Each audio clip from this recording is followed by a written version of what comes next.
All rise, please, for the pledge.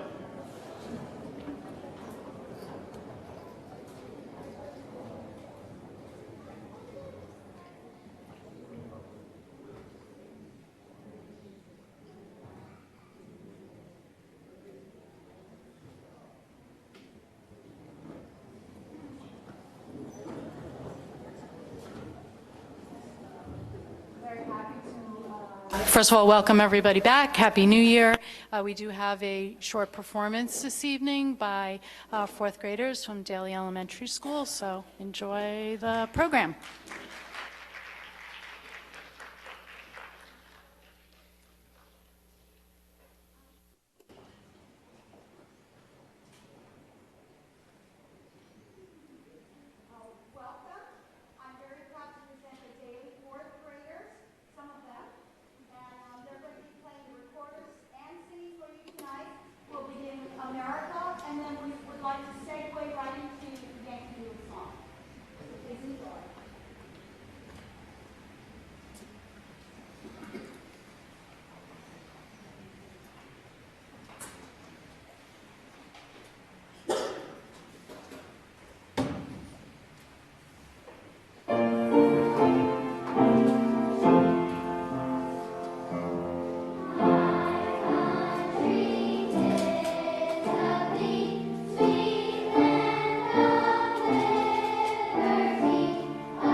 much to Dr. Ruth Adio and Ms. Carly Valentine, their music teachers, and to Mr. Scully, our Director of Creative Arts, and Mrs. Suzanne, the daily principal. Great way to start the new year. Thank you. Mrs. Callahan, will you call the roll?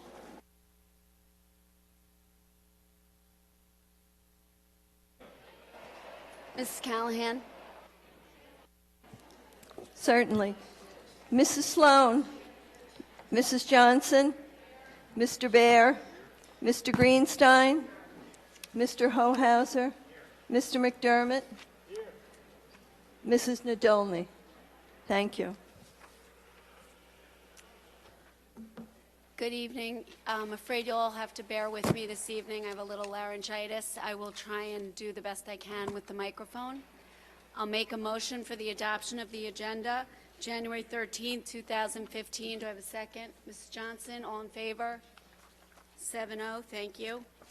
We're going to go to student and community comments. This evening we have a bit of work to be doing, so we would like to remind everyone that the comments this evening we will entertain only pertaining to the agenda, and we do ask that you respect the 3-minute limit.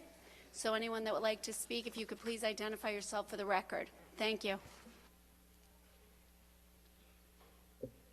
Hi, everyone. This is Jim Ansel. I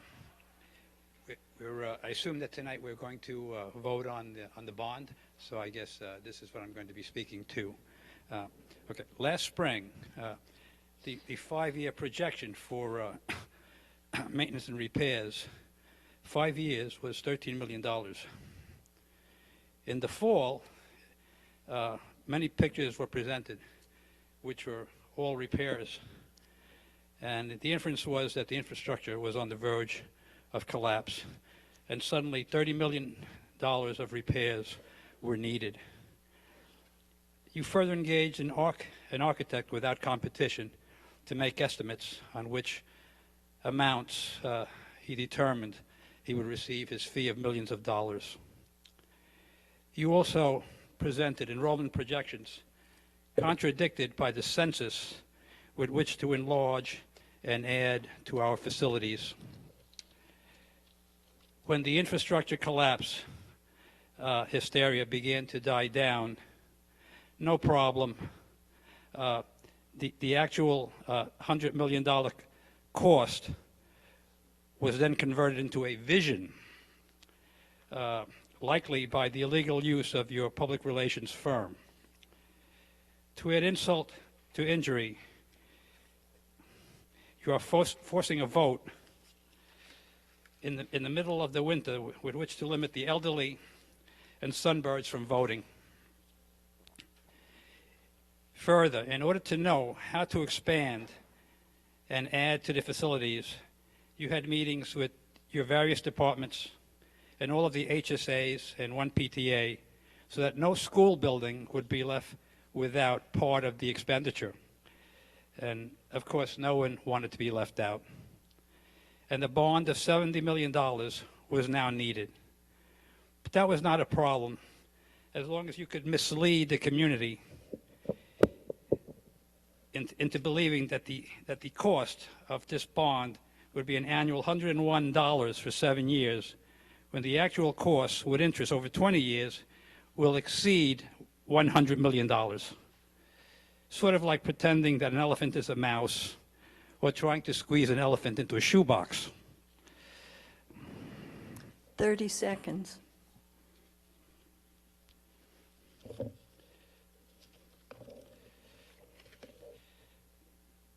The development of this bond, by and large, has been filled with deceptions and misleading information. Members of the board, a growing number of residents are now seeing your vision as out of control, 3 minutes. not serving the children, and Please not be needed. seated and allow the next And not community needed. member. Thank you.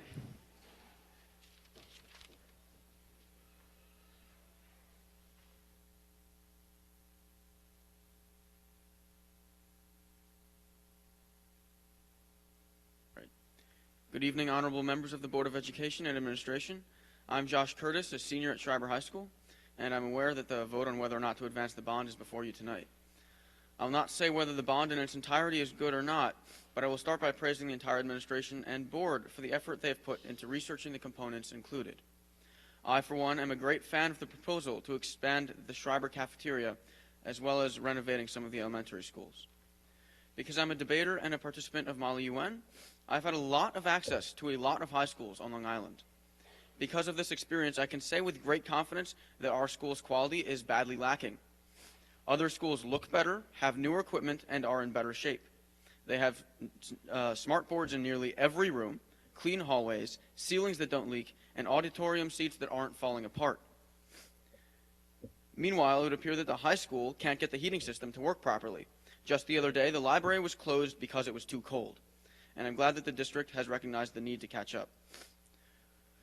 In response to the comments of this gentleman here, I believe that whatever cost of this bond, we have to evaluate it compared to what's actually in the bond. And if we think that the bond hasn't been researched properly enough, the board put forward the full list of all the items in this, and they've discussed this for a number of months, which is actually why the vote is now being held now. So, I don't know. I feel like the bond has been thoroughly discussed, and we need to move on to the budget, because if we don't, we're going to ignore a lot of important issues that are more ongoing, such as enrichment programs that have been cut, class sizes, and many other things I've talked about all year. So, thank you.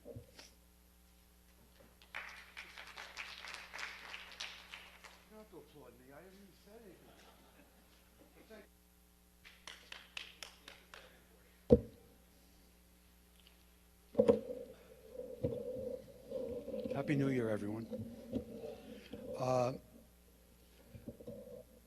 It's interesting that young fellow who's a debater, his points were well understood by me. He talked about most of the items he talked about, faulty chairs, dirty hallways, etc. That's all comes under maintenance, nothing to do with a bond for capital improvements. But I give him respect for coming to the microphone. And Mark Lane, about 40 years ago, wrote a book called Rush to Judgment about the Kennedy assassination. Well, we have a rush to vote.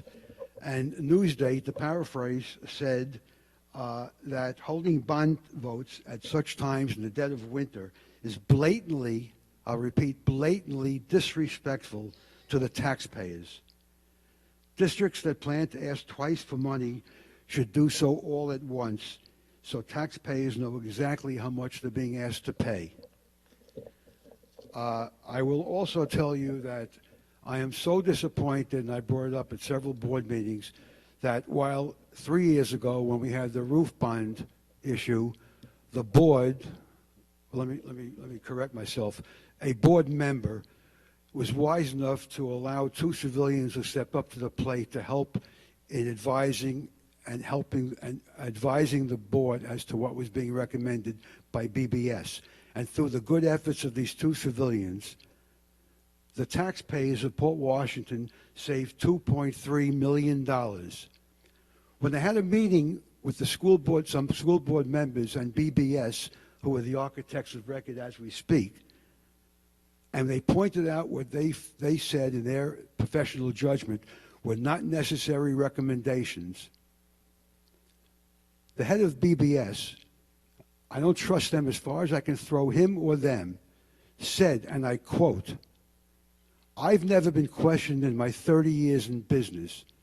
When I was told that, I said if I was running the school board, I would have summarily dismissed BBS for that obnoxious and obscene statement and the disrespect he showed, not just the board, but showed the taxpayers of Port Washington. Thank you.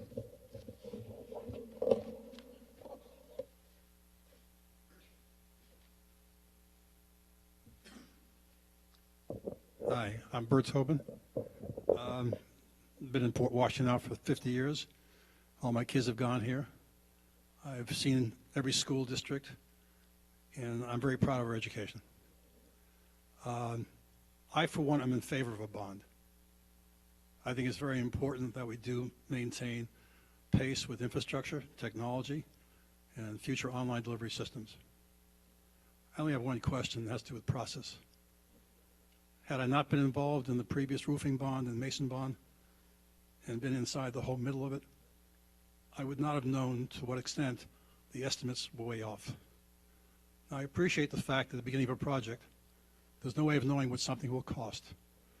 And when you take an initial wish list and you refine it down to process through to specifications and requirements, it's a very strong, orderly process, and one which I've been involved with for many years. I don't take fault with anything you've done. If anything, all of you have done a commendable job, and I've been a little part of it on the sidelines. If I have a question, it has to do with the need for time, the time involved in having digested all the information and come up with all the alternatives that are necessary in the appropriate pricing. I don't know how in a period of 6 months a project of this size can be dimensionalized and already known what the costs will be. And then when I hear about the talk about phasing, which again, I'm in favor of it, if we commit to $70 million, which is still a suspect number, that as each board decides to decide what portion of it should be done, you could very well eat into the cushion of future expenditures. And very well 10 years hence, 12 years hence, find that half the job is not done, but most of the money's been spent, i.e. because of either inflation, field changes, flaws in the original concepts, things that were discovered after the fact. So I wish it was a year later and we look back at a tremendous process of defining the specifications and getting more rigid bids. So to me, you're at the 10% level in a project. You know everything you want to do, but you only have 10% certainty in the costs. You don't fully understand the phasing on how things should be done because they're dependent on each other, and things will therefore consequentially change as time goes on. I would ask you and beg you, I know the process where you have to get approval from the State Education Department. I know you got to get things to vote. 30 but I beg you, seconds. thank you. It's okay, Mary. I appreciate it. I'll keep to it. If I'm not making sense, I'll stop right now. But I believe, if possible, you could reconsider when you want to present this to vote. I understand you want to get it done now because you need to know your budget by May. I appreciate that. But somehow rethink the process. Don't rush to a final budget today. Please reconsider a process that gets you to a better position in May, and wait. It's okay. Wait 1 year and spend $50 million with greater certainty.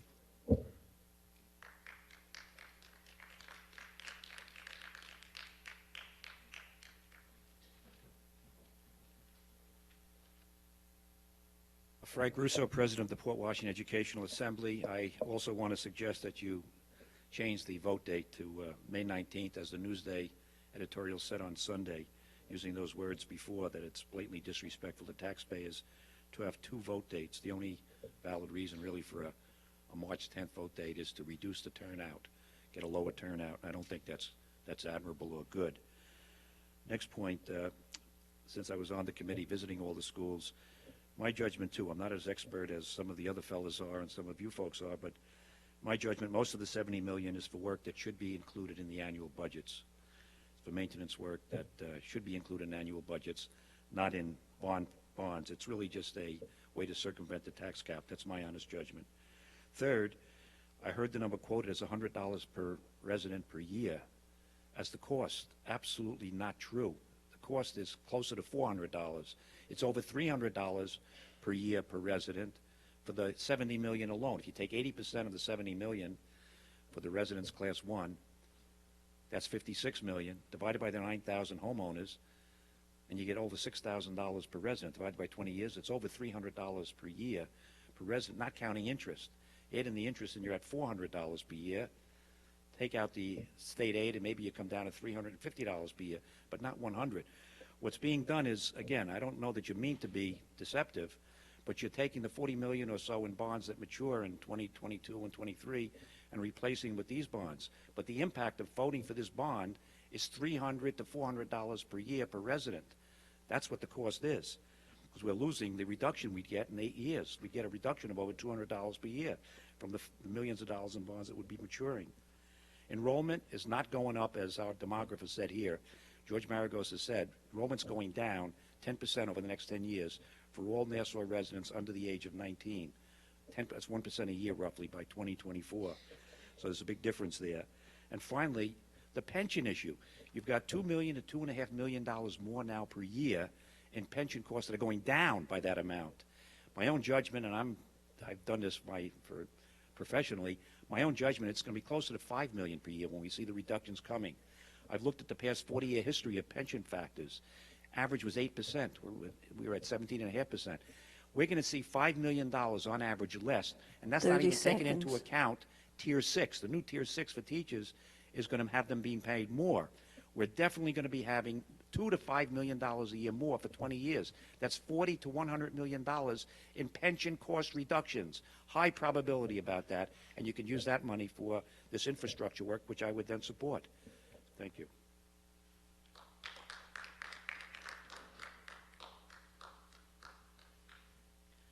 Rachel Abbey, I'm a resident of Port Washington. Just wanted to address the one point of holding two voting occasions. I don't honestly understand what the rationale is for holding a separate bond referendum from the budget, but I do know there must be cost entailed, and the cost, whatever it is, $25,000, $50,000 to run an election, should not be posted to the taxpayer's bill if this bond were to be approved. That's an addition that's really unnecessary, and I think we could wait until the budget vote. There's probably some concern that voting the no to the bond might be voting no to the budget, but I think you have to give the taxpayers and the voters some respect and let them register their opinions on both of those issues at one time and not have to pay for two separate elections. Thank you.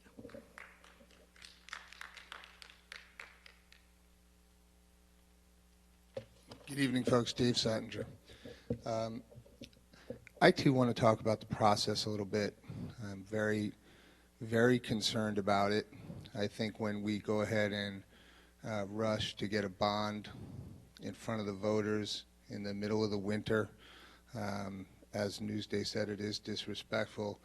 But more importantly, I think it's clearly because you're hoping that the voter turnout would be low, and the consistent voters that come out for bond measure will vote yes. And that's just anti-democratic. It's wrong. And it's not showing the partnership to the community that the community absolutely deserves. You know, you're asking us to support this without identifying an order of all the projects and when you're going to do them, so you can circle the wagons and get support from all the various community organizations and various schools. You ask us to support it before you even get into the brass tacks of this coming budget. You asked us to support it when the largest expenditure on our annual budget, the teachers' union contract, is coming up and expiring, without an update on negotiations, whether there's a new tenable long-term contract that has even a hope of making our system sustainable. In my opinion, you don't invest $70 or $100 million into construction without a common understanding that you can properly afford the overhead. To those who would argue that the bond has no impact on the annual budget, you're drinking the Kool-Aid from syntax. You don't build an extension on your property or expand your office without knowing you can afford the staff, the energy, the taxes, and the maintenance on the main property. Syntax is a sin, and it's a tax. And you shouldn't be partnering with them. You should be partnering more with the community who's here to help. So if you expect the community, the voters in this community like me to support this bond, you need to get the horse before the cart. Resolve many of the long-term financial issues that have been raised. The trust you want must be earned. Otherwise, Port residents should frankly reject this bond initiative. Thank you.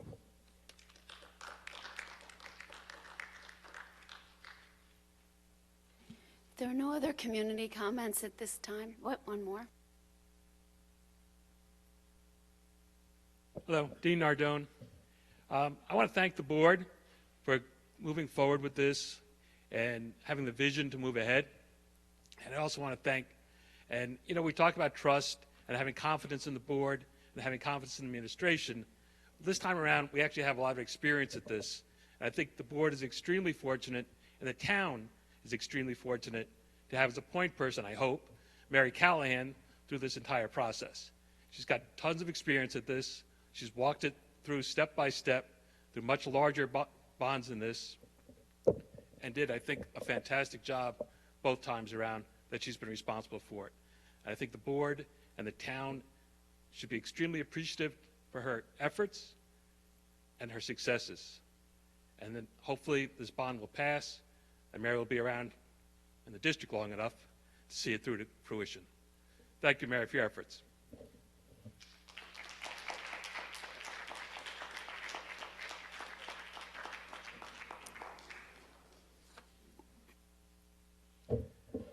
Rick Smith is my name. Can I ask a question of the board, please? Is that possible?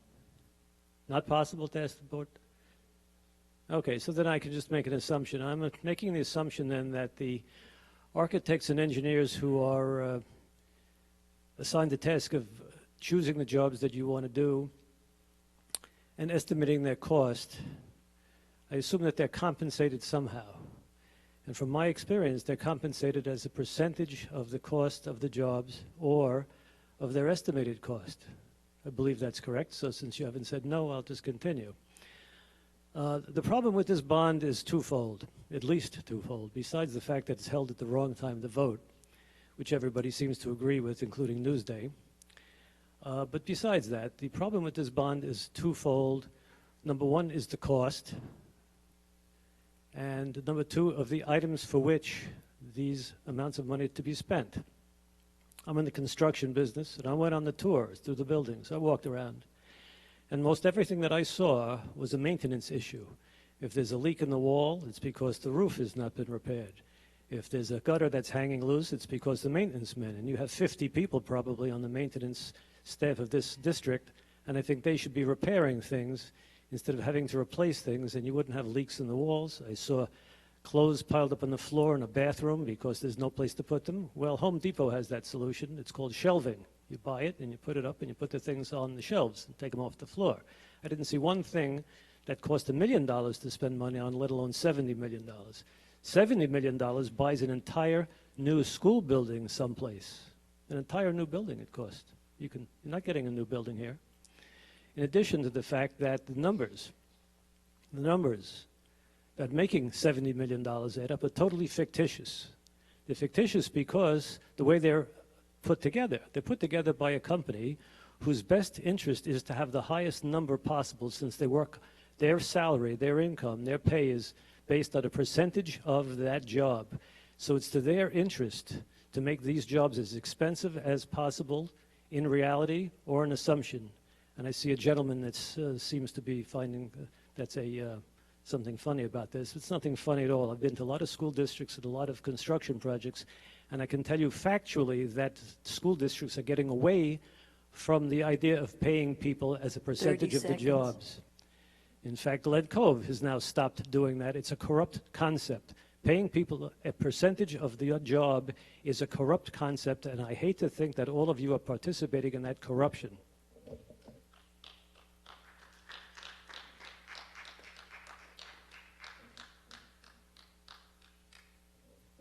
Jamie Troyes, Port Washington. Josh, the community wants to achieve the goals that the students want, new cafeteria, but the group of people here feel there's another way of doing this than floating this bond at this point in time. The way you're doing it is a crooked deal. I feel that you're stealing my money, and you have a lot of people here that are against this bond the way you're doing it. Holding it when you're holding it, Newsday said that it's a disservice to the people. It's beyond words. What you're doing is corrupt and wrong, and there are a lot of people here that are going to take it to the limit to fight what you're doing. I'm just never been so disappointed in a group of people in my life.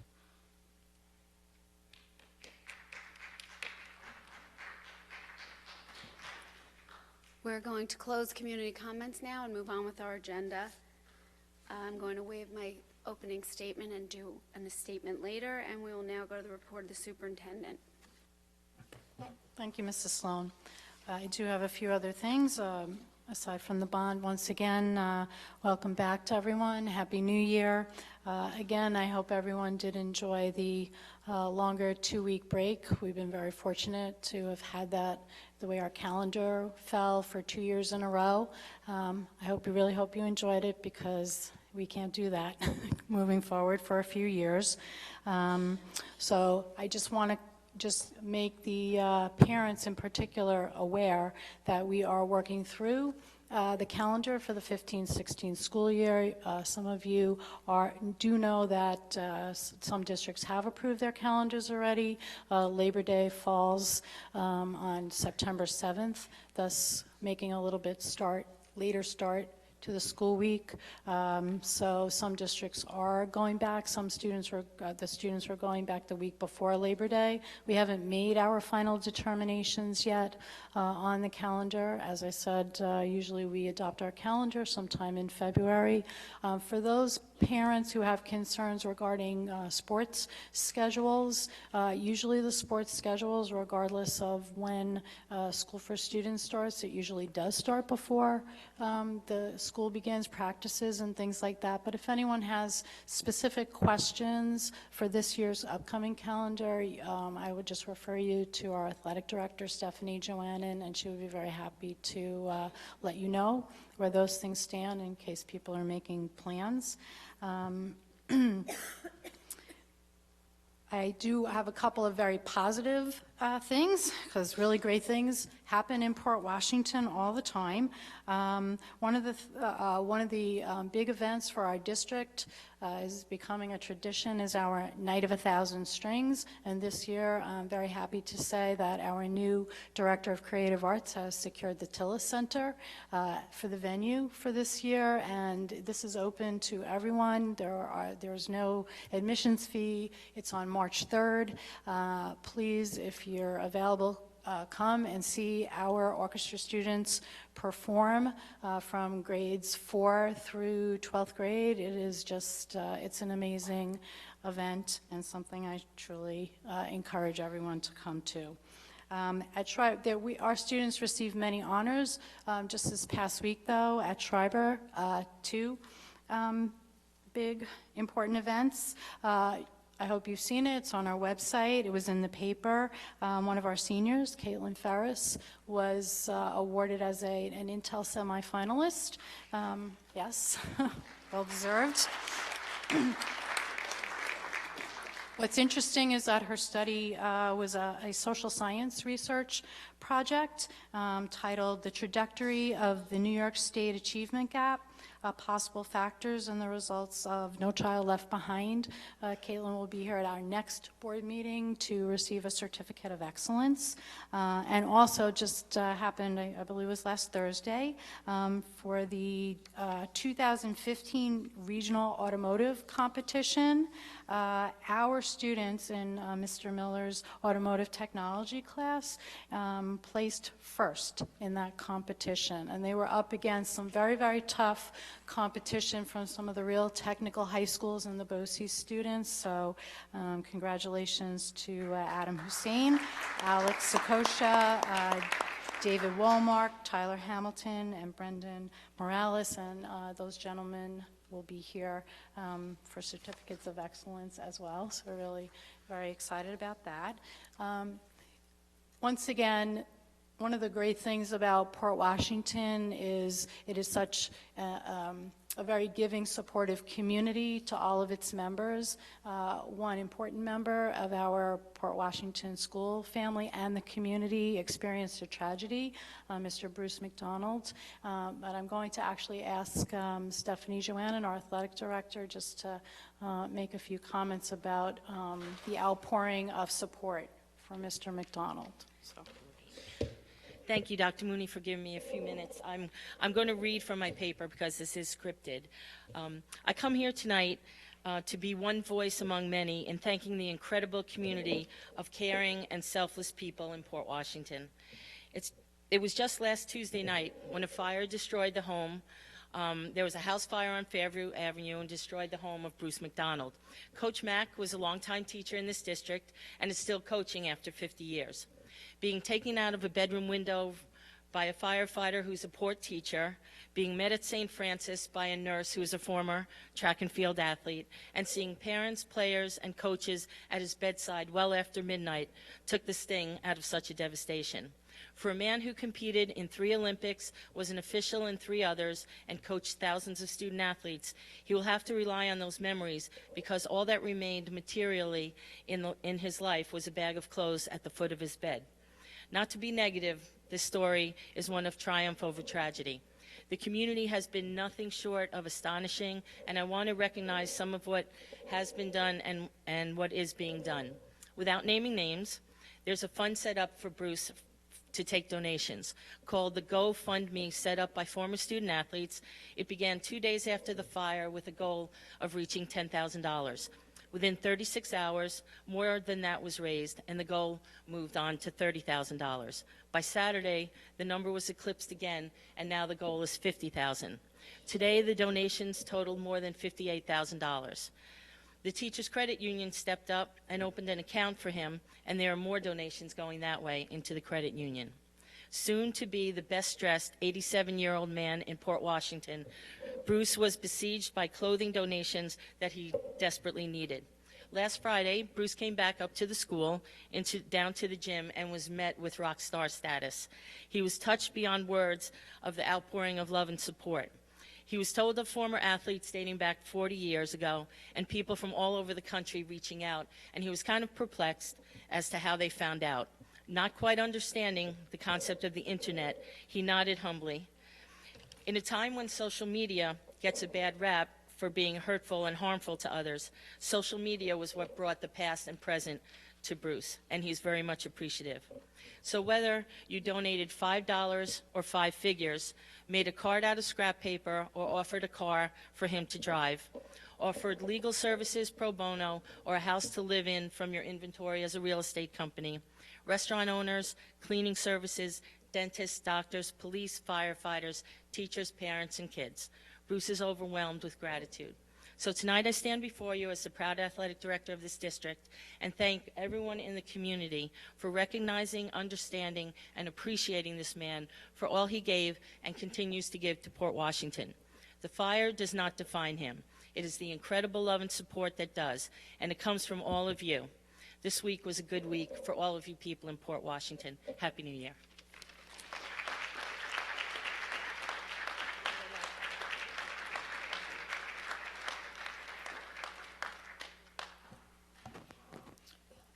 I would be, first of all, thank you very much, Stephanie, and I would be remiss if I did not just take a moment for all of us to simply, we had some very difficult tragedies in our nation and around the world, especially over the break. The 2 New York City police officers and, of course, the terrible terror incident in Paris. And I think that our hearts go out to all of those people and those families, and that I say this often, and I mean it. The hope of the future is here, and it's in Port Washington, and I think what Stephanie just described is really why that's so true. This is just a very, very giving, loving, generous community. We care about our students as well, and they will help see us through some of these really, really difficult things that we all have to try and wrap our heads around. So, okay. And on to a more mundane matter, I would just ask Ms. Fennick to give us the enrollment report very briefly. And kindergarten enrollment, we are in the process. We've started. We are watching it very closely, but we do not yet have anything to report, but we'll be able to start reporting in February. Thank you, Dr. Mooney. Our last enrollment report was December 17, 2014, and at that time we had 5,342 students. At that same time period last year, we had 5,329 students, so we have 13 more students at this time than we did then. Thank you.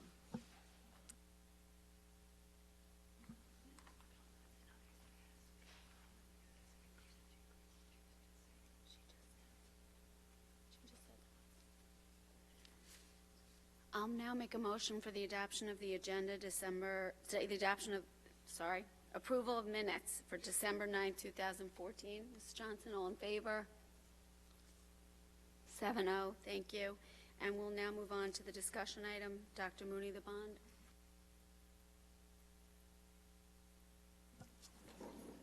Okay, I really have just a very brief overview of where we are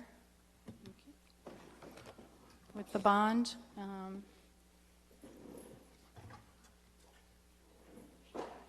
Just really as a recap, because we have had quite a few public and Board of Education meetings regarding the bond.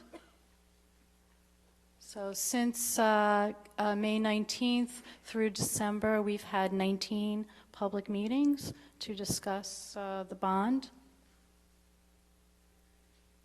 These meetings have included, as people are well aware, the Board of Education, myself as superintendent, administrators, community members, parents, residents. Many people have given us their input. Okay. So just to recap, the total number at this time is $69,877,198. Okay, what that translates into in terms of the payment throughout the years, the first 2 years of the bond coming into play, if I'm saying this correctly, would be 0 to the taxpayer. And I hope everyone can see how those numbers, but the average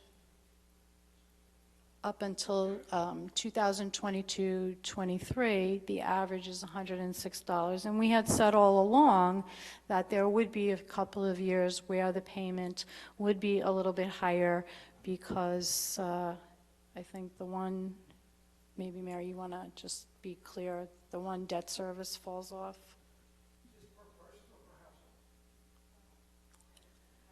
This is a per household estimate, and the board's expectation all along was to provide the cost of any increase to the taxpayers. And at each of our presentations, we have stated that in 2023-24, the debt for the 2001 bond, which was $68 million, will have fallen off the district's books, and the expectation is that the largest of the payments on this new debt would slide in at that time, which would keep the debt service neutral to the taxpayer. So the average increase for what we have described each year in our budget process as the average homeowner, a figure which comes to us from Nassau County, would be $106.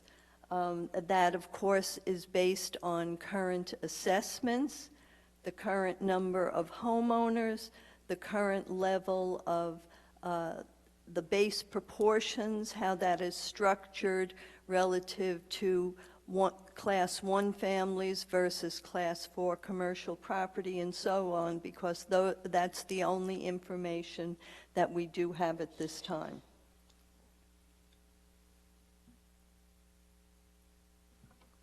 Okay, thank you, Mrs. Callahan. I don't know if the board wants to have some discussion. I really am done with the presentation. If we could have the lights back on.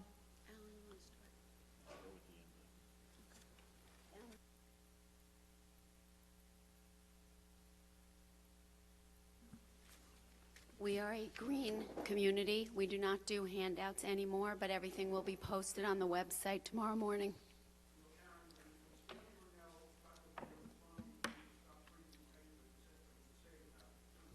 With all due respect, Mr. Edner, we don't get into discussions with audience members. We're here to do our work. If you want to make a comment later at the second community comments, feel free, okay? Anyone on the board? Vern, do you have any comments? Alan, hit it. Oh, wait, Chris has changed her mind. Is this actually just a time for questions on your presentation? Are we going to discuss resolution stuff? All right. I actually just want to make a quick statement. I think that everybody on the board worked very hard and diligently, the community members, and I myself am very proud of the bond that we are presenting tonight for approval. I am very troubled by the negative press that has been out there, and I personally take great offense to being called a crook and corrupt, because I can guarantee I'm not. I don't think most of us are, but I do want to say I myself am very proud of this bond.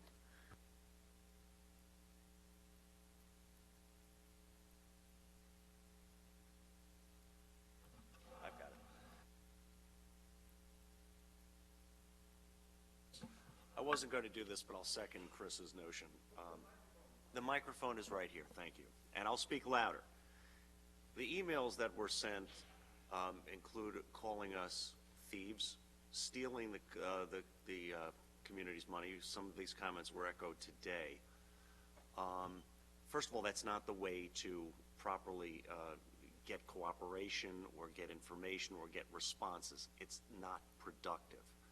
Secondly, we've also been accused of consorting with organized crime. One particular individual in the community has told us that he was in the process of getting the FBA, of course there was a mistake, to investigate, which we welcome.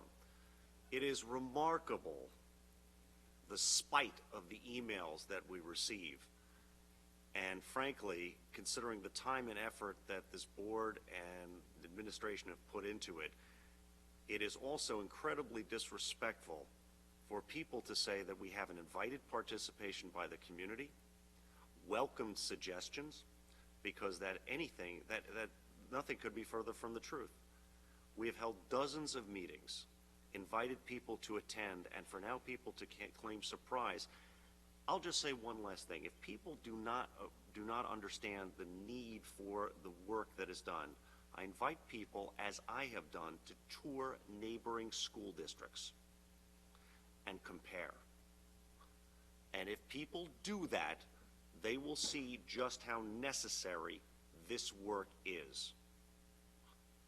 So I ask and I adjure people to be more productive in their comments, calling us criminals, thieves, and consorting with organized crime, which I am tempted, I might add, to send some of these emails that I've received to the FBI, not the FBA, so that they could secure the cooperation of these people who have accused us of consorting with organized crime.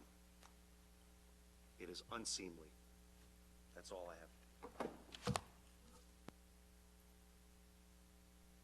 Now turn it over to our budget chair, Alan. Well, such a pleasure. There are so many different points that have been raised tonight, so I'll try to cover them as best I can. There have been several comments that this is sort of a maintenance bond, and I think we need to put that one to rest, just so those people who are reading some of these articles in the Port News or copied on the email lists understand that it's far from that. That out of the bond, $36 million is for new space within the district. And so we need to start to lose the idea that all we're doing is patching floors and roofs, and we are building $36 million worth of new space. $2.6 million is for district technology. $1.6 million is for security. $5.2 million will go to the athletic program. $3.7 million is going to replace the science rooms in the high school and the middle school. Altogether, that represents 50 of the $69 million. So for people to stand at the microphone or communicate and say all we're doing is maintenance is a total fabrication of what is really going on. So that's that point. The next point goes to demographics. It may not be the best idea that we are disagreeing with other people, but State Ed, in a chart it publishes every year as to school district enrollment, shows that Port Washington is one of only 5 school districts on Long Island with increasing enrollment since 1994, and since the year 2000 we've gained 1,000 children in the school district. So to imagine that the trend that continues to show that now we're at 5342 and a couple years ago we were only at 5,000, and that the prediction is we will increase another 300 is not out of the realm of possibilities.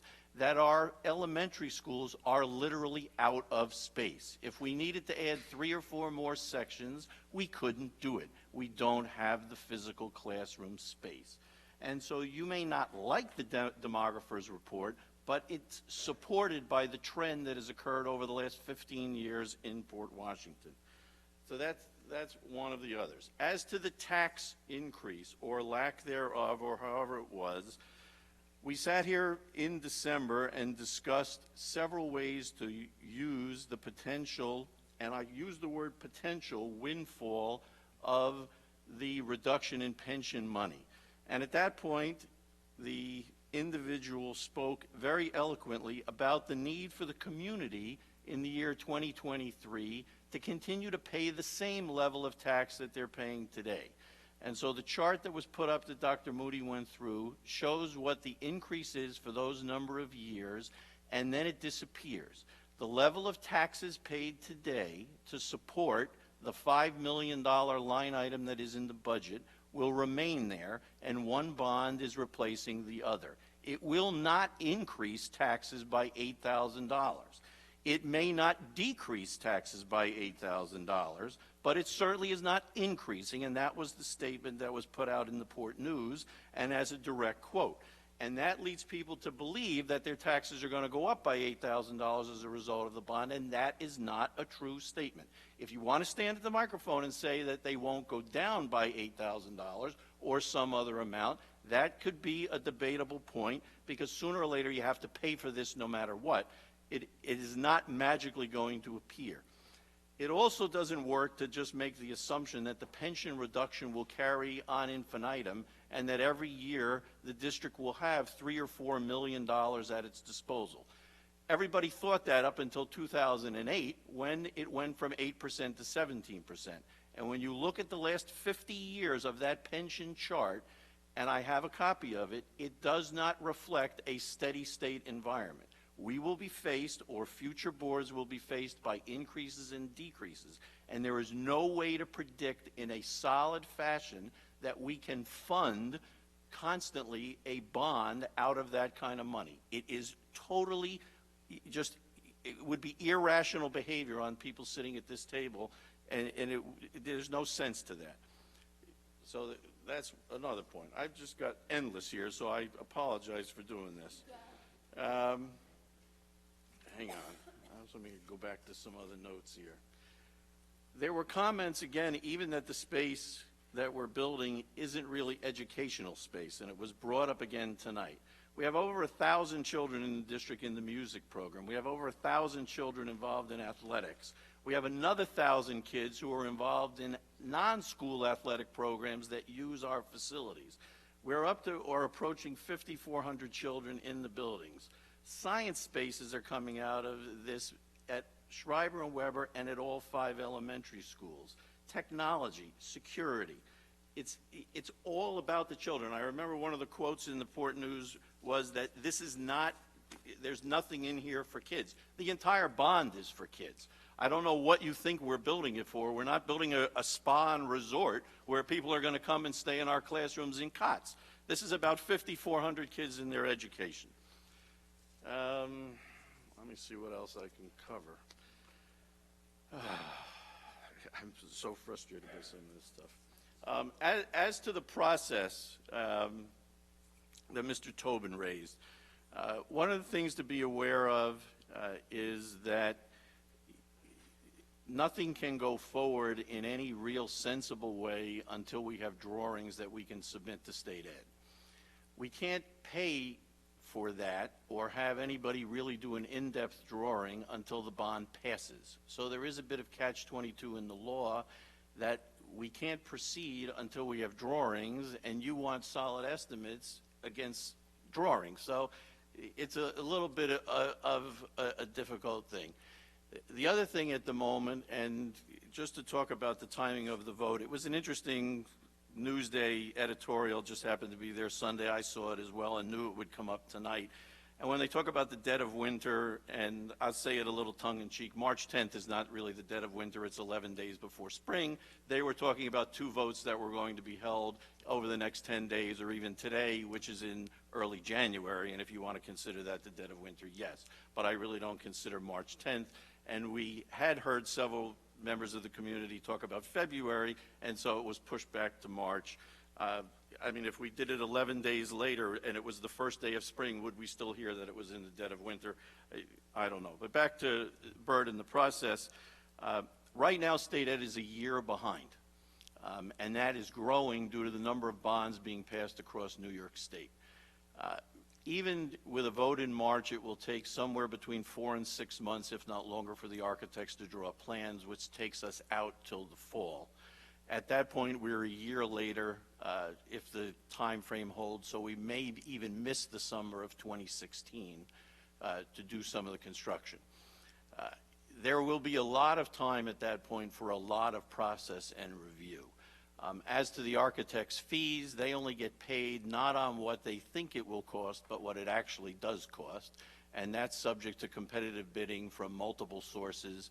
And there is even an item on the agenda tonight on how that will be handled as far as the most responsible bidder, and that in general it goes to the lowest cost. There are a lot of limits that we are faced with as a public entity, prevailing wage and a whole bunch of other things that as a governmental body, if you will, and as a school district, we can't necessarily go out and always have the lowest cost environment within which to work. As to circumventing the tax cap, that's a catchy phrase, but the fact is, if you go back prior to the introduction of tax cap legislation, budgets were consistently 4, 6, 8, 10% in order to fund bond projects such as this, because they simply became a line item in the budget. No one in their right mind would imagine that at 1.5% you can continue to fund capital projects and run your school district. Nothing functions like that. No business in the world works with a 1.5% increase and then does all of its research and development or builds new buildings and anything else. Everybody goes out, borrows money, and pays for it over an amortized cost. There is no sense to imagine that at 1.5% we were ever going to do this, and to say that it's circumventing is not the way the law was drawn up.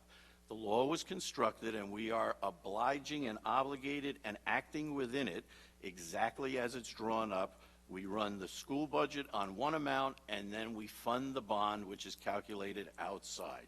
And that's the way the game is drawn up, and that's the way we play it. And so to be accused, as Christine eloquently said, of being all of these other things and Merlin the magician and somehow all of this stuff is vanishing is not accurate. And that's the thing that distresses me the most. People are taking little sound bites like we watch in Washington, where the Democrats and the Republicans stand there at microphones and spew garbage out simply to change all of the way in which we're perceived as a nation. And this is the same thing here. If you want to talk about this, there are serious discussions to be had, not sound bites, not 30 seconds or even 3 minutes at the microphone. If you want to sit down and go through the facts, I'm more than willing to do it at any time, as all 6 and everybody at this table is willing to do. But we need to stop just sitting there putting little things and sending missiles to everybody at this table like we're a bunch of idiots who sit up here to do nothing else but steal the community's money. That's a bunch of garbage.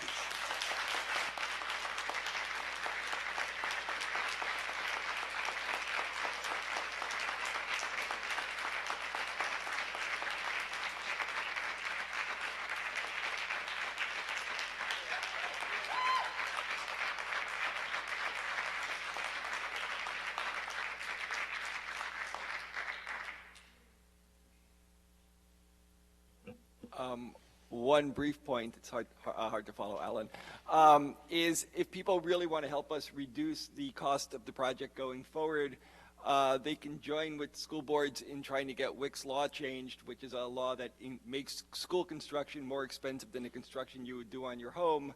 And for many, many decades, school boards have been trying to get that law changed to no avail. But we would certainly welcome the public's help in contacting your state legislators about repealing or amending Wick's law. So that would be a great help from everybody. So thank you.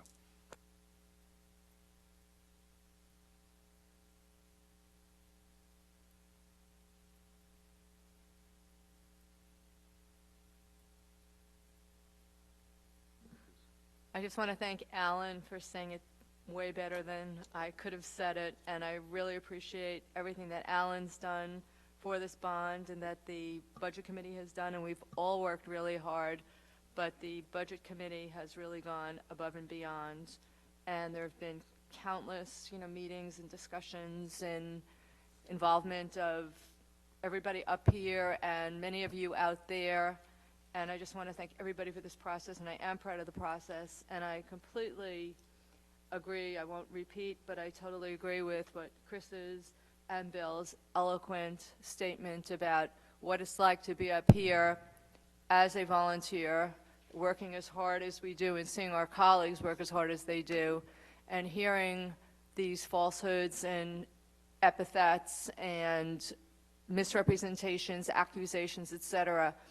I consider myself having a tough skin, but after a while, it's just like, it gets a little crazy.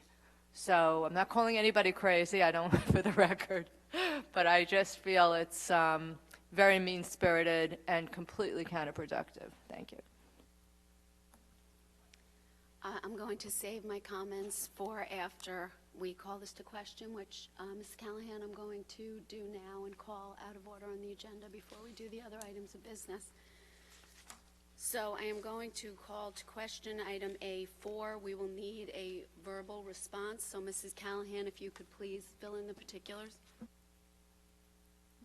Certainly, while the resolution itself is a technical document and rather lengthy, the basic criteria within the document state the amount of the bond, $69,877,198, the date of the vote, March 10th, the location at the all-purpose room of the Flower Hill section of the Carrie Palmer Weber Middle School, and the details of the items to be included within the bond referendum itself, and then a copy of the specific resolution that will actually appear in the machine for the voter to review before he or she pulls the lever. It does require a voice vote for each individual board member. I need a second, however, for the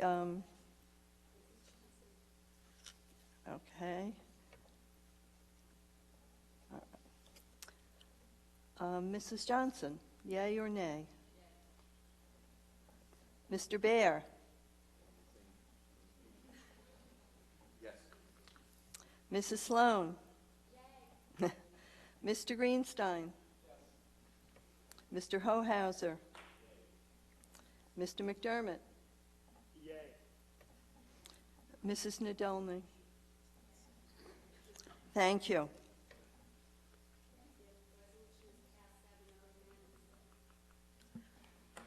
I would just like to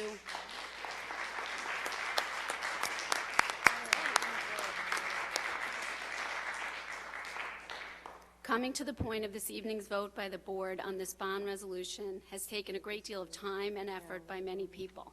I would like to recognize the leadership of Dr. Kathy Mooney, without which we would not have had the confidence to embark upon this project in the first place.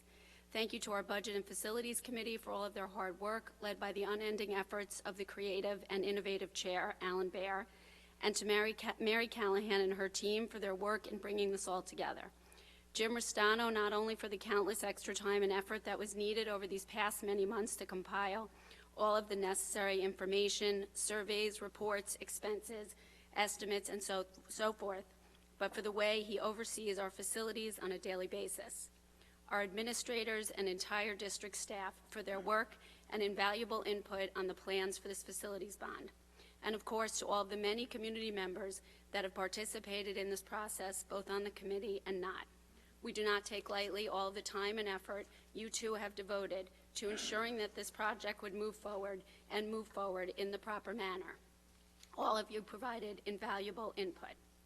The path that led to this bond resolution this evening was very simply a response to our administration and our community regarding their concerns about the condition of our facilities and lack of space in our classrooms. It is our role as a governing body to the school district to look into capital improvements project that would rectify the areas of disrepair and allow for the ever-increasing enrollments. Schools are one of the single most important factors people consider when deciding where to buy a home. The reputation and results of the schools in Port Washington continue to draw people here, and while most other areas in Nassau County are decreasing, we continue to increase our enrollment.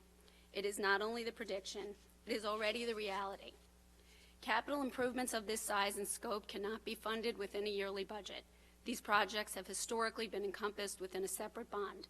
In that regard, Port Washington is no different than the countless other districts that have been doing similar projects and bonds, even as recently as within the past year.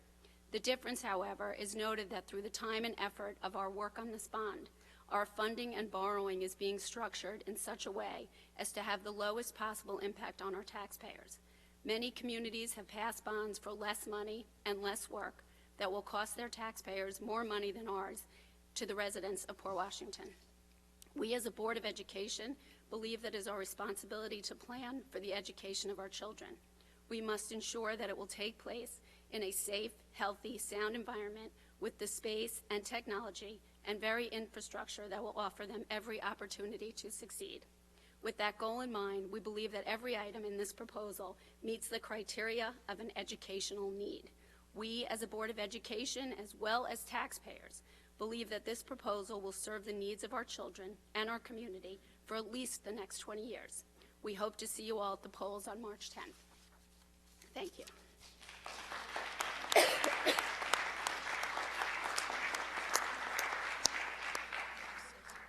Dr. Mooney. I also just want to thank everyone who was involved in the process, and I want to just speak to the community about the integrity and the honesty and the depth of knowledge of this administrative team who has worked very, very hard to articulate a well-thought-out vision for the future of education in Port Washington. We care deeply about your children and the children who will be coming to us who we haven't even seen yet, because they are the future. And this is a unique opportunity for us to come together and build upon that and to be ready for whatever that future holds for us. And countless hours by Board of Education members, administration, our parents. We've heard from those in the community who disagree. We understand that people have various opinions and will disagree. Just don't go to the level of attacking people on what they really believe in.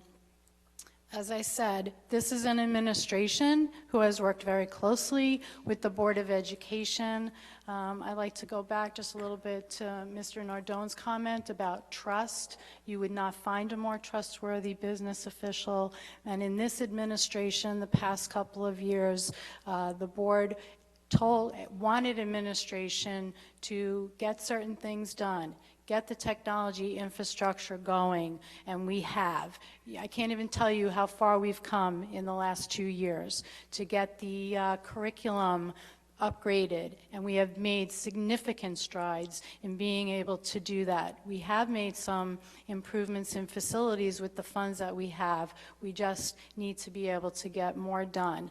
We work hard, we care about what we do, and we really take very seriously the responsibilities, and we spend the funds that the community provides to us very, very responsible manner. So please be assured that we will work hard on with however this bond works out for the community. But as I said, it's just an important opportunity. It's a unique opportunity, and let's take advantage of what we can do and how far this district can really go. We have great kids. Please, please don't ever lose sight of that. We saw the kids tonight. They're all like that. It's great. So thank you. I will now move to committee reports, budget, policy and personnel. Our next Policy and Personnel Committee meeting is January 23rd at 9:30 in the Daily Annex. Urge everybody to attend that meeting. The agenda will be posted before the meeting itself. And that's it. Budget. In addition to, we met yesterday, we talked a little bit about the bond, and then we also had a quick overview of the budget. That process is starting to ramp up. We are still underwater, waiting for a few more items that will go into the total. There is still the encouraging discussion coming out of Albany that the regions are pushing for more of the gap elimination aid to be returned, which could help us there if that plugs in a number, but we're closing in on zero at the moment. The next meeting is Monday the 26th. Monday the 26th, 8:30 at Daily. I just want to make a correction. The next Policy and Personnel meeting is in fact on January 23rd, as I said, but it will start at 8:30, not at 9:30. Thank you. Curriculum. Curriculum, we will be meeting this Friday, and we will be discussing pre-K. So 8:30 at Daily. Now make a motion. Items A1 through D8 excluding A4. Do I have a second? Mr. Hauser, all in favor? 7-0, thank you. I would just like to thank for their generous donations to the school district. The Joshua David Blumenfeld Memorial Scholarship, the Weber HSA, the Sousa HSA, and Hearts. Thank you for your generosity. And now, if we have no old business or new business, we have another opportunity for the community to be heard. Once again, I'd like to remind everyone just to stick to items on the agenda and the 3-minute limit, and please identify yourself for the record. Bert Tobin. I just want to reinforce, by the way, I've never put my name on an email, never in any way made any remarks about everyone. I think you all are great volunteers, and I know there's nothing spurious. And Bill, I know you're not a member of a crime family, that's for sure. The thing I want to just iterate more for the community than for yourselves, because I know that Alan and Karen, you all know this stuff. You've now limited yourself to $70 million. You can't change that. You're at the 10% level of certainty vis-a-vis costs. And once the education department gets a hold of it and adds on their requirements on top of it, it could blow it even more. Obviously, over time, there will be some inflation. God willing, it's only 1%, but it could happen. Things will happen during the early stages of your wish list, which are critical ones that you want to address first, which require design changes, field changes, and escalation as a result. And what you may face, if I could go forward 10 years from now, I'm now 10 years older and we're looking backwards, is that we may have already spent the bulk of it. And some of the important spatial things we may need, or some of the things that were essential but not necessarily priority number one, will have to fall off the table because future boards will not have the money to be able to spend. So it may turn out to be that, and I don't want to be right on this, I don't want to be right, that 20 years looking backwards, we only accomplished half as much, and it cost us twice as much to do it. My name is Jennifer Rothenberg. I'm one of the co-presidents of the Daily HSA, and I am the parent of 2 boys at Daily. Daily, I come here to support the bond. Daily is over 80 years old, and as a building, it's antiquated and overcrowded. And I believe many of the other schools are similarly in need of overhaul. If we want to remain a top-tier academic district, and I think, we've sat through many of these meetings understanding the vision of this board and administration, I believe most of us do. We need to invest in the facilities, technology, and space to support that. I've been to a number of meetings with the administration and the Board of Education, and I believe this has been very thoroughly thought out, and that everyone has really been responsive to the concerns that we have expressed. So I do thank you, and I, again, support the bond.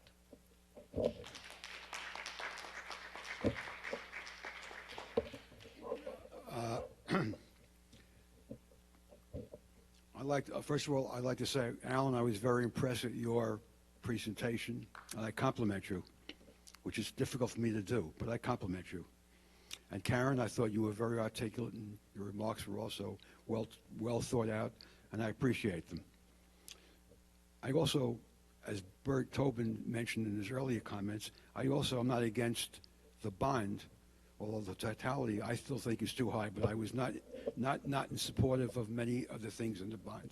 I did take the tour, and I was shocked at some of the infrastructure situations, labs, etc. Bill, with all respect, Bill, for those in this audience who didn't know what you were really referring to, it sounded like you would be smirching like a large percentage of people who expressed negative views at the microphone from time to time. As you well know, and I well know, I know who sent you the email. Names won't be mentioned. But I think you owe us an explanation, or at least I will give the explanation, that the emails you received where this person did speak about criminal activity, terrorism, mafia, organized crime, etc., was sent by one lone, you fill in the blank, from the community. Well, okay. All right, I won't debate the point. I won't debate the point. As far as the vote in March, Alan, first, I think the point that people were trying to make, the couple that spoke about the issue, whether or not March is now a few days, March 10th is a few days before spring, the point is, you can certainly, I would hope you'd try and understand some of the angst people have, some of the suspicions people may have, that the reason for the vote in March and not in May is to try and keep the turnout low. It may be wrong. It may not be what you were thinking about. I don't claim that you thought that. But I, for one, feel that there was no reason, and you didn't express it tonight with all your other articulate remarks, you didn't express it at all as to why the urgency in March and not have the vote in May when we have the largest voter turnout. So perhaps you can explain why the urgency, it's my word, in March as opposed to having it in May with the regular budget vote. I'm a little confused about that. And last thing, and I think your tax layout, 30 seconds. the costs that you lay out over the next 10 years or so, I don't think they're correct, but that remains to be seen. And I'm not impugning anything. You're not a CPA, and maybe you guys made a mistake. And by the way, I compliment. I said this over the years many times. I give you guys nothing but kudos. Whoever is willing to step up to the plate and not only run for the school board, get elected to the school board, and put in the time and effort you guys put in, and I know you all do, I compliment you tremendously. Do I agree with all your decisions? Of course not. But I have always complimented you. Thank you. And Happy New Year again. And go Buckeyes. Were they great or what?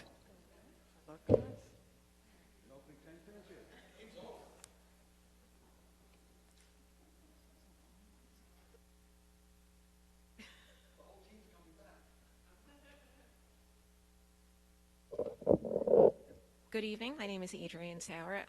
And as a parent and taxpayer, I appreciate that the board recognizes a need to improve our district's infrastructure and all of the effort that you've put into developing this bond.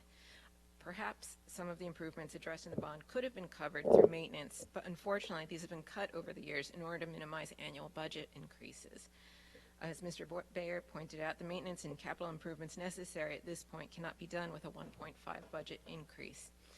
And my understanding as to why we should vote in March, 11 days before spring, is that we need to do that in order to plan properly for the budget vote in May.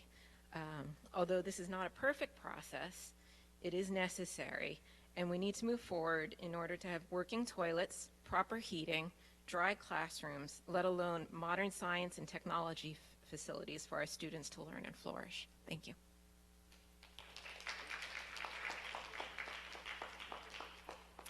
Good evening. My name is Lynn Steinberg, and as a parent of a Port Washington student and a Port Washington taxpayer, I would like to voice my personal support for the bond project. Our children deserve schools that provide a safe and healthy environment and the educational resources they need to learn and to succeed. With interest rates at historically low levels, this is the ideal time to invest in both fixing what is broken in our schools, upgrading the technology and education infrastructure, and building new classrooms to handle increasing enrollment. For example, the jobs of the future increasingly require that our students have skills in the sciences and technology.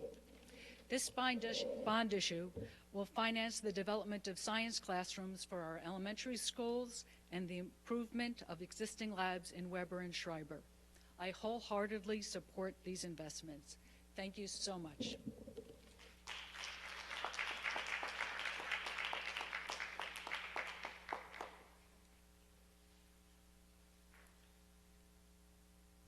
Hello, I have to. This is Jim Ansel. I have to say that I did not ever participate in sending these accusatory, insulting emails. Let me just say that. As a young, engineer, I had a task of actually separating, repairs and maintenance to put them into a capital expense budget in New York City. Therefore, we could be reimbursed. So I know the difference. I've also assessed in New York City over 150 school buildings as a team leader of engineers and architects to again identify repairs and maintenance capital expenditure for 5-year projected budgets.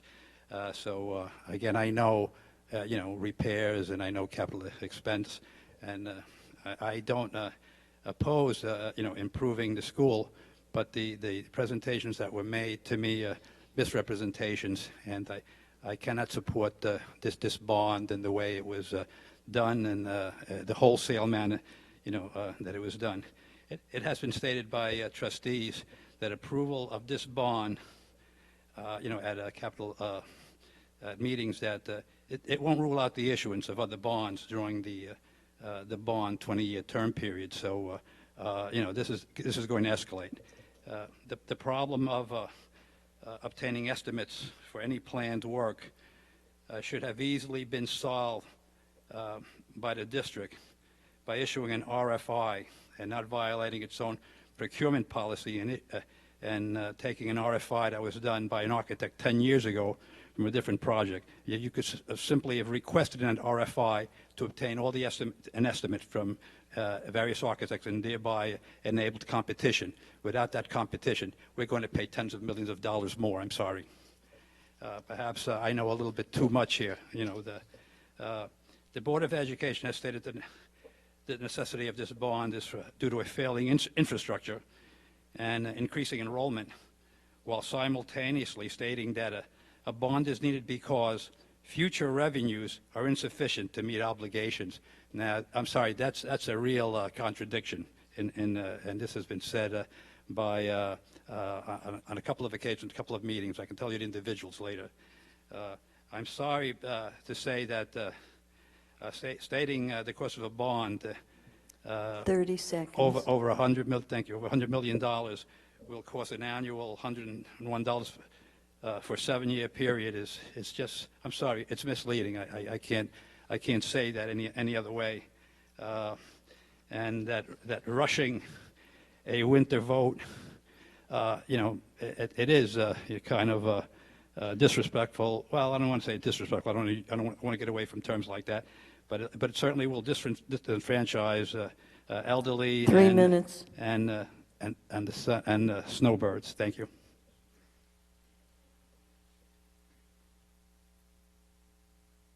Hello again. So you voted to hold a referendum on March 10th. Can anyone tell me how much that's going to cost? We don't enter into discussions or answer questions during the meetings. You can send an email to the board and they will answer. I see. Thank you.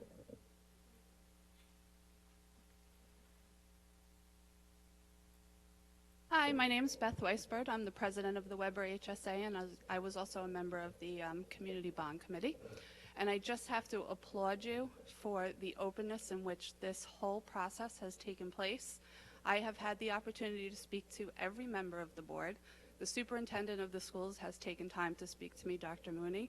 Mary Callahan has taken the time to speak to me. I have spoken to Eileen Fennick. I have spoken to Mrs. Waffle Westervelt. I have spoken to every principal in every school in this building. I have spoken to teachers at every school in this building. I have had at length conversations with the director of athletics, with Jim Rustano, who walked me around Weber at another time to show me some of the repairs that had already taken place. So I just am baffled sometimes by the press that you have gotten that this has been a closed process, because in all honesty, I'm honored. I have never seen a more open political process, and I just have to applaud you on how you've gone about this and how honest and wonderful the whole experience has been for those of us who have had the opportunity to be involved. So thank you very much.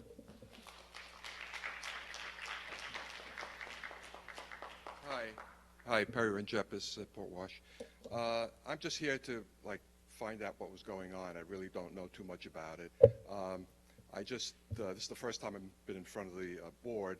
I've been here 35 years, but my wife and I don't have kids, so we haven't really paid attention to what was going on, except that it was probably a good job because the schools looked good, and you know, we always felt that even though we're paying for in taxes for schools and have no kids in them, we were going to get the benefit of higher property taxes and better communities. So that was great until I hit 65 and over. Now all of a sudden it's like a burden, and I'm sure whatever you're doing is probably correct. I don't think anybody's a crook there.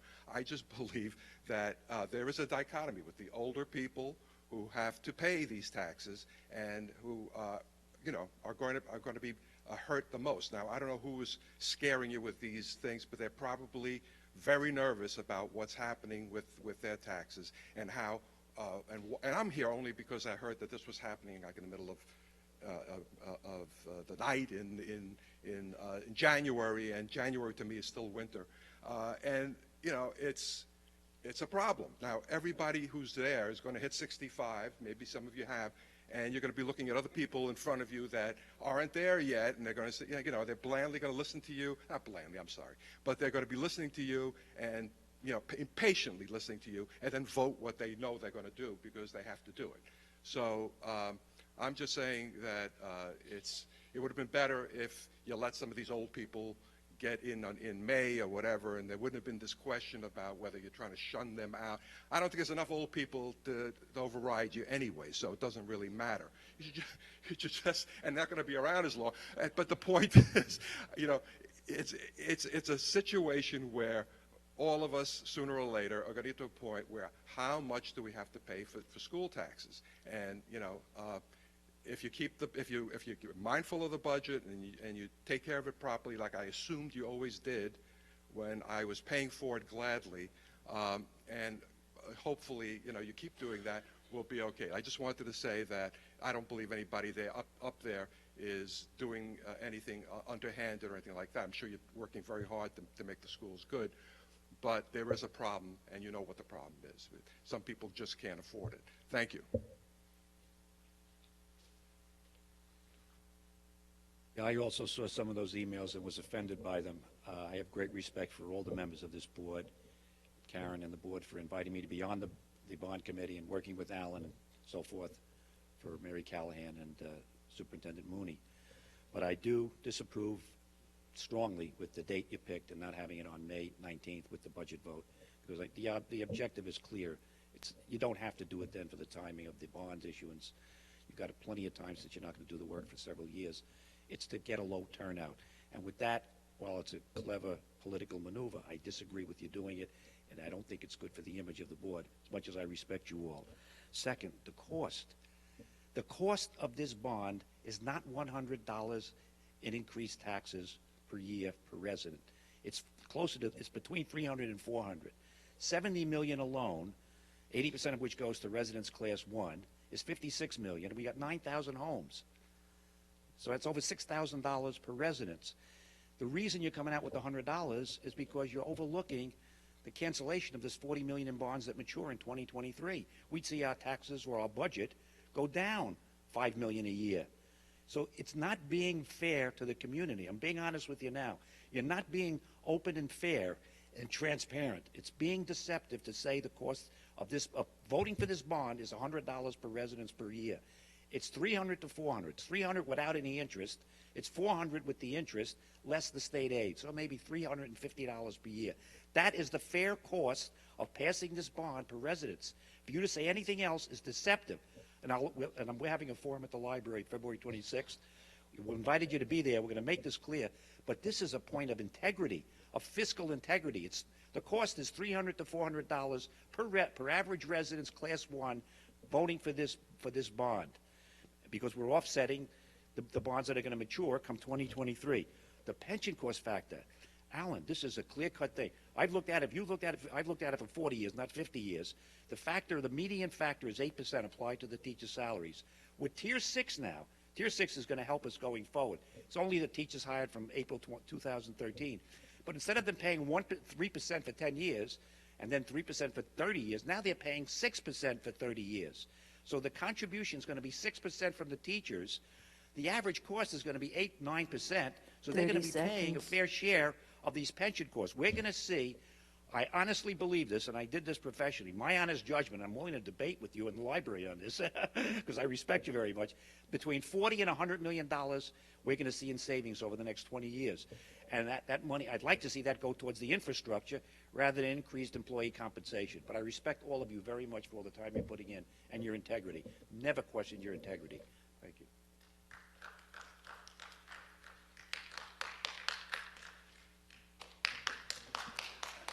We are now, no. Well, thanks. Hi. I think the thing that concerns me the most is I think everybody here knows that we have to improve the infrastructure of the district. What I'm very concerned about is the overall energy and process and what's going on in this room here today. And if we worked as hard to get the type of contractual agreements we need for the sustainable financial health of our district as we did in prepping this bond measure, we'd be a long way home for what we need to do. You know, maybe some of you feel that it's your duty and responsibility to get every single dollar we can into public education. I would understand that if some of you felt that way. And I think Frank makes a very good point about the savings that are coming in. If we pass the bond measure now, well, that might open up a whole bunch of money to be able to fund the programs that we frankly need. Our class sizes are too high. We're overcrowded in a lot of our honors programs. We still don't have a funded GATE program. These are things that we all want. But the concern about it is the process is dubious. And, you know, I don't know about the FBA. I don't know much about that organization at all. In fact, I'd never heard about it till tonight. But I do think that everybody needs to come together a little bit more. And I want to point out that it's hard when you have Board of Education meetings in which you get 3 minutes to speak, but there's no interaction. Special meetings and committee meetings are in the mornings during the week when many of us work or commute to our jobs. And even if you attend those, there's not much interaction there either. So to be clear, if you want an inclusionary process and if we want to come together as a community, there has to be more access in an organized way that facilitates the coming together as a community. we still have a lot of costs and savings and agreements that need to be reached. And I still think that this bond measure is coming before certain other cost factors need to be addressed first. And I 30 think that needs seconds. to happen. And then finally, Mary, I want to encourage you to get a big countdown clock so you don't have to interrupt us all the time. Thanks. Happy New Year. Community comments are closed at this time. No, I guess we have one more. Wait, we have two more. I think it's terrible that you have to float a bond to fix a toilet, leak and fix air conditioning. I don't think maintenance is supposed to be put under a bond. I question the legality of that, but we'll go into that later. The reason why I'm at the mic is because when you have a request for proposal, which is an RFP, you're supposed to allow competitive proposals for the architectural service. What they did was they got an architect in here and they based their RFP on something that was done 10 years ago. What we need is an optimal value for the expenditure of school district funds. We can't do that when the competition's been excluded. The people that are against the bond are not against the bond or the capital improvements. They're just cautious about the way they're going about everything, and they're not taking all the steps. I'm begging everyone here to come to the meeting in February and listen to what Frank has to say. We're not against what you want. We want what you want, but not in this fashion. This will be the last community comment. Good evening. My name is Matt L'Enfant. I have kids at Weber and Sousa. When the process started in May, and started talking about a bond, as parents, we're all very, very excited. I think it didn't start like last week or last month. It started 8 months ago. It will be almost a year. I went through a lot of meetings. I mean, involved parents. I think that the board has done their homework, their research.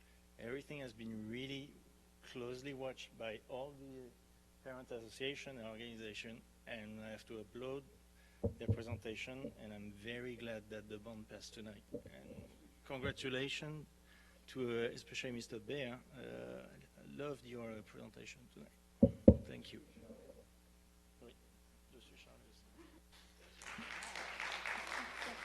Thank you. Before we adjourn, I just want to clarify a couple of things. First of all, as to the vote in March, it is not just because of the timing for the work, but because there is about $750,000 in play that would affect the budget, and that matters. It's a lot of money. And second of all, I just want to speak personally that I've been involved in the school district and working on votes for almost 20 years, and nothing would make me happier than to have everyone in this community that's registered to vote to come out and vote. I think it's pathetic and depressing how few people come out and vote and take an interest. Thank you. And that brings up another point. We have had many emails, not from just one individual, and it is possible that not everyone is copied on all those emails, but the board receives them, and the board sees the letters, and the board sees the ads. And we have been accused of some really very terrible things, and it's depressing as volunteers in the community who are only trying to do the right thing by the students. That's not to say that we don't appreciate opinions that are different from our own. A lot of the work that we've done, there were people that were invited onto our committee knowing that they may not agree in the end, and we wanted to hear their perspective because we want to speak to that and we want to answer to that, and it keeps us on our toes, and it's part of democracy. So there's no objection to that, and there's no objection to the people that come here to all the meetings. Some of those people are the only people that come to every meeting, so we appreciate that. But there's no place in that. There's no reason for the mudslinging and the nastiness. And when we started all of this, I said that my great hope was that the community would come together to support this, and people wouldn't support the bond just for their own interests, but for everyone's interest in the community. And I'm proud to say that at least for that respect, that did happen, and that all of the parent groups and all of the people that have come together to support the bond have supported the entire bond, not just for themselves and their own children, but for every child in the district. So I really want to thank you for that, and I hope going forward we can have a more responsible, mature, and productive debate than the one that's been going on lately. So thank you. Dr. Mooney, I believe you want to close? I really just want to offer a word of caution to those who are very free on their email, that first of all, this is an extremely well-educated, sophisticated, well-spoken, well-articulated community, and we would certainly expect better. However, please be mindful, email is permanent. It does not go away, and it can be subject to legal, recourse if it reaches a level that might be considered either harassment, slander, libel, you name it. I think it's really, really important to maintain a civil tone and to simply agree to disagree sometimes. And I think everyone in this room is mature enough and capable enough to do it. We are role models for our students, and we should show them our best selves. Thank you. We are adjourned. Thank you.